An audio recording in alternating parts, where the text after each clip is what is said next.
The basis of ARCHES was to provide better outcomes for men who have metastatic hormone-sensitive prostate cancer. These are men who present after either prostatectomy or radiation with a relapse in metastatic disease, or they present de novo with metastatic prostate cancer with no opportunity for local therapy.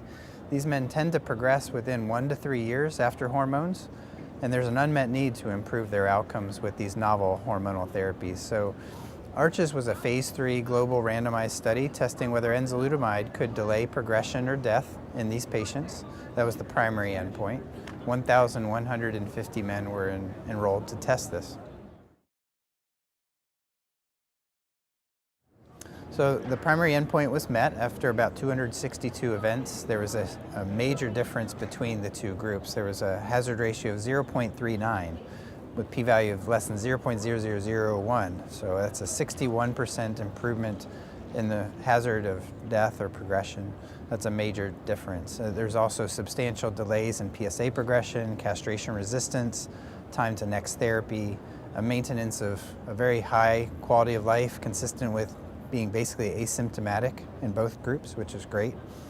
The safety profile is very well known for enzalutamide. It's been on the market and available globally for many years. We didn't see any new safety findings. We saw very rare seizures, for example, 2 in each group, no increased risk over placebo. There is a safety profile of enzalutamide requires attention to fatigue, high blood pressure, fall risk, particularly in men over the age of 75, risk of fracture because of that. So it's important in these men to consider calcium, vitamin D, exercise, home blood pressure monitoring, cardiac risk reduction strategies to make sure these men don't have other complications. But we did not see any increased risk of death from side effects. There was a very low discontinuation rate because of side effects, very similar to placebo. And so, in conclusion, it was a very positive study. It met all of its primary and secondary endpoints. The one endpoint that we're still waiting on is overall survival. As you know, these men are living longer and longer. There's the availability of enzalutamide itself for men when they progress on placebo. We are now offering crossover therapy as part of an open label extension phase of the ARCHES trial so that all men who are treated with placebo can be offered effective therapy to further delay their risk of progression. So we expect overall survival to be improved, but it may take several years to determine that. And so that'll be a key secondary event when about 342 deaths have been reported. Expect that in 2 or 3 years or so.